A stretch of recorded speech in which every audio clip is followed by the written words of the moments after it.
Hello friends, my name's Gerry McGeever and I'm a reader in the Church of Scotland. So thank you for watching this message.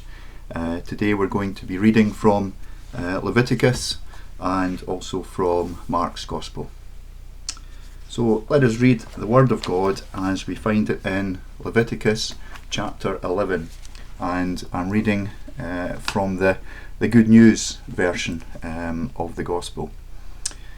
Animals that may be eaten. So this is Leviticus chapter 11, reading from verse 1. The Lord gave Moses and Aaron the following regulations for the people of Israel. You may eat any land animal that has divided hoofs, and that also chews the cud. But you must not eat camels, rock badgers, or rabbits. They may be considered unclean. They chew the cud, but do not have divided hoofs. Do not eat pigs. They must be considered unclean. They have divided hoofs, but do not chew the cud. Do not eat these animals or even touch their dead bodies. They are unclean. You may eat any kind of fish that has fins and scales, but anything living in the water that does not have fins and scales must not be eaten. Such creatures must be considered unclean. You must not eat them or even touch their dead bodies. You must not eat anything that lives in the water and does not have fins and scales. You must not eat any of the following: birds, eagles, owls, hawks, falcons, buzzards, vultures, crows, ostriches, seagulls, storks, herons, pelicans, cormorants, hoopoes, or bats. All winged insects are unclean, except those that hop. You may eat locusts, crickets, or grasshoppers, but all other small things that have wings and also crawl must be considered unclean. Whoever touches the dead bodies of the following animals will be unclean until evening. All animals with hoofs, unless their hoofs are divided and they chew the cud, and all four-footed animals with paws, whoever carries their dead bodies must wash his clothes, but he will still be unclean until evening. And amen to that reading from Leviticus. And we now turn to Mark's Gospel, reading from Mark chapter 7, picking up from verse 14. And these are the words of Jesus, the things that make a person unclean. Then Jesus called the crowd to him once more and said to them, "Listen to me, all of you, and understand. There is nothing that goes into a person from the outside which can make him ritually unclean. Rather, it is what comes out of a person that makes him unclean." When he left the crowd and went into the house, his disciples asked him to explain this, saying, "You are no more intelligent than the others." Jesus said to them, "Don't you understand? Nothing that goes into a person from the outside can really make him unclean, because it does not go into his heart, but into his stomach, and then goes on out of the body." In saying this, Jesus declared that all foods are fit to be eaten. Amen. And may God add his blessing to those readings.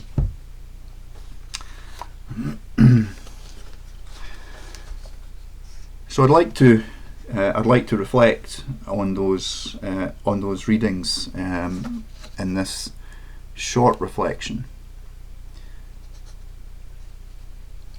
So,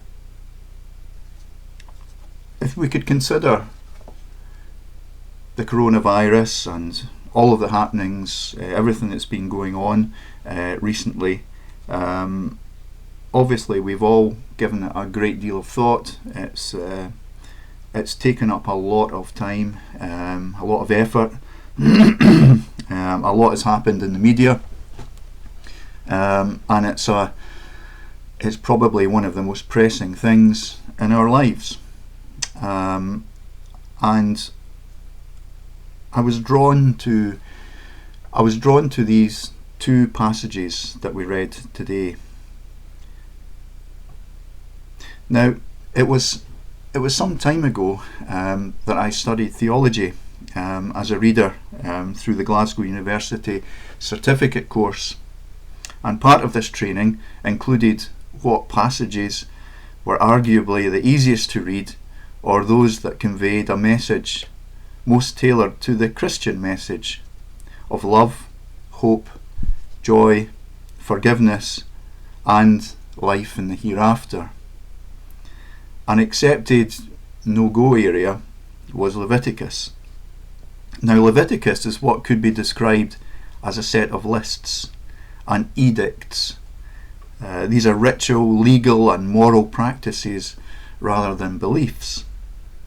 It does not make for easy reading, and the modern eye looking over this would probably conclude that this is a list of defunct, irrelevant prose from an era so long ago, from a particular group of people that, well, just don't matter.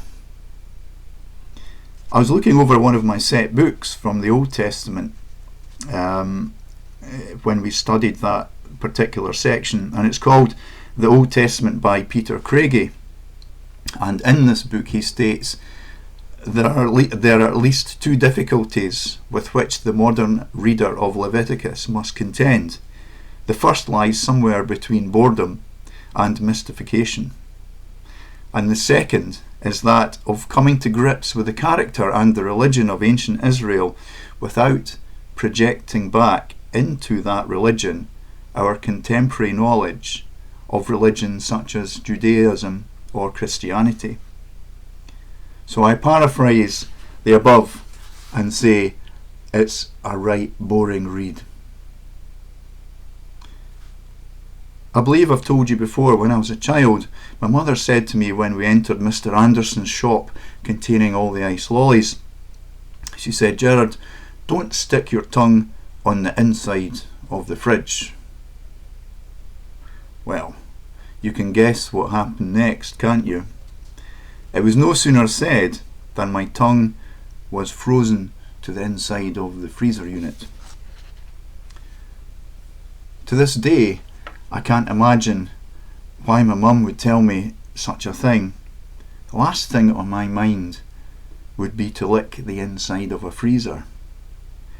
But I did make enough noise for rescue in the form of cold water released from captivity with a frostbitten tongue. So have I passed this information on to my own children? I don't think so. I would be too concerned that they might be a bit of a chip off the old block.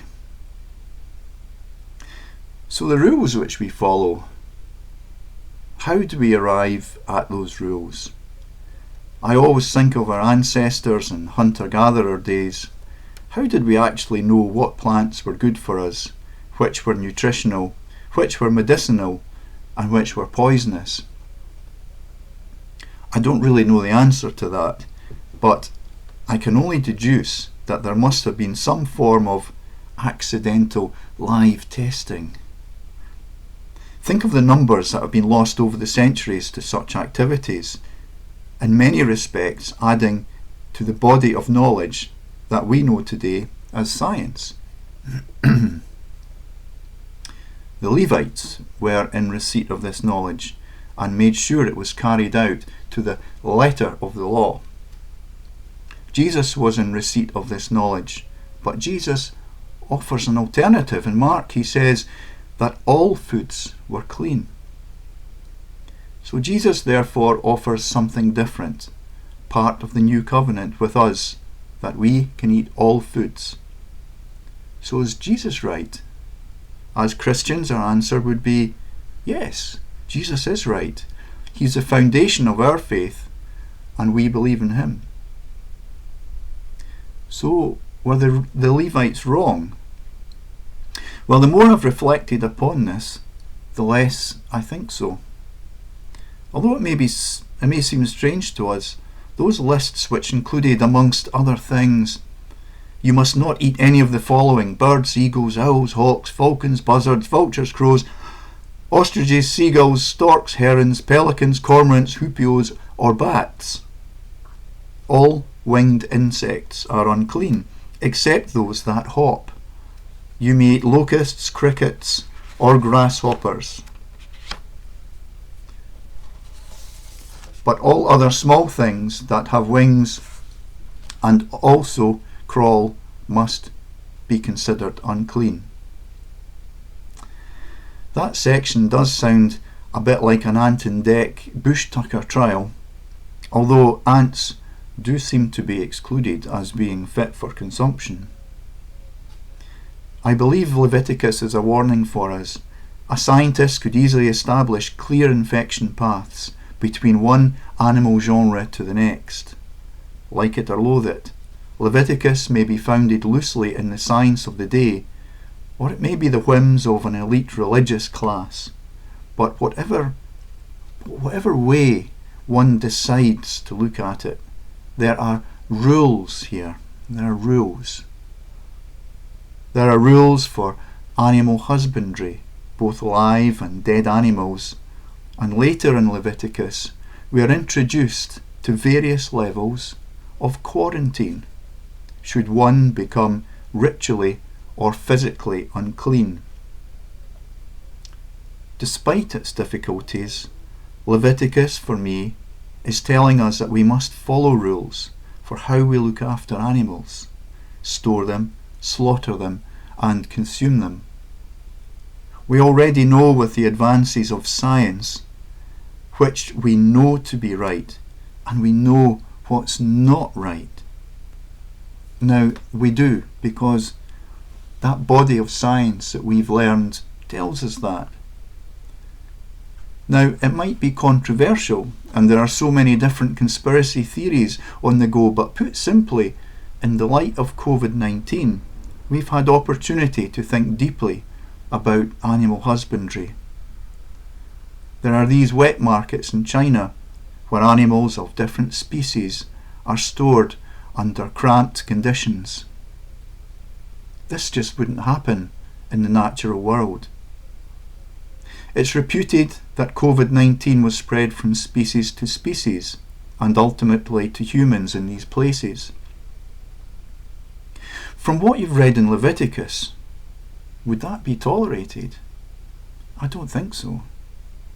You see, friends, science is there for us to use to our advantage, and when this time is past, we will reflect, and we will learn, and we must learn.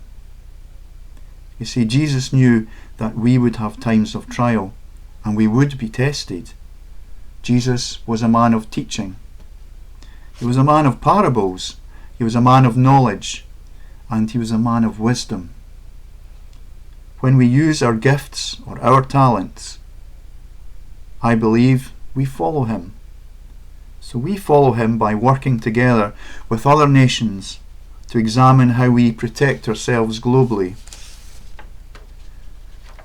COVID-19 is a nasty, nasty virus, and it's doing what it only knows it can do. It wants to stay alive, and to stay alive, it spreads. We'll learn many things after this pandemic, but let the first thing be knowledge globally. How we feed ourselves, other excluded combinations under animal husbandry. Can we live in a more sustainable manner? Science has these answers for us now, right now. So if God wants us to learn something, it must be that. God takes no pleasure in seeing us suffer, but a natural order is in motion, and the challenge for us is to understand what that is and how we can all work together for the benefit of all. We know what we need to do. God's given us those tools. that knowledge to transform in the same way Jesus transformed us and changed the world forever. Friends, this week my own family have been indelibly touched by the pain this virus has brought. But despite this, I believe that the world is on the cusp of being a better place as a result. So this is the message today. Learn from each other, put sound knowledge to practice, share it, work together, thrive and live.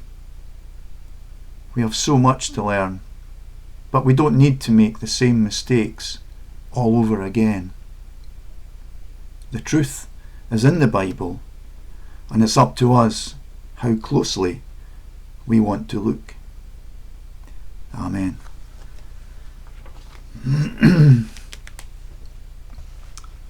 So I thought about saying a prayer just to finish off, but I'll just excuse me.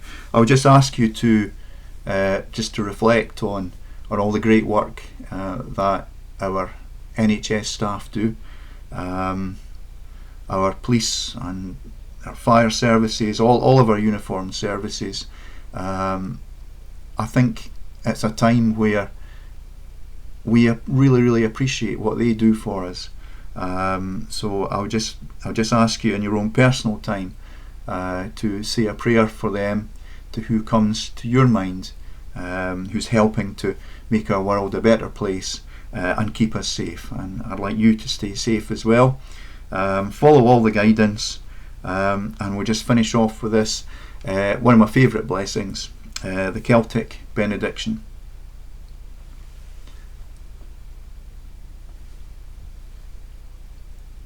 Deep peace of the running waves to you, deep peace of the flowing air to you, deep peace of the smiling stars to you, deep peace of the quiet earth to you, deep peace of the watching shepherds to you, deep peace of the Son of Peace to you. Amen.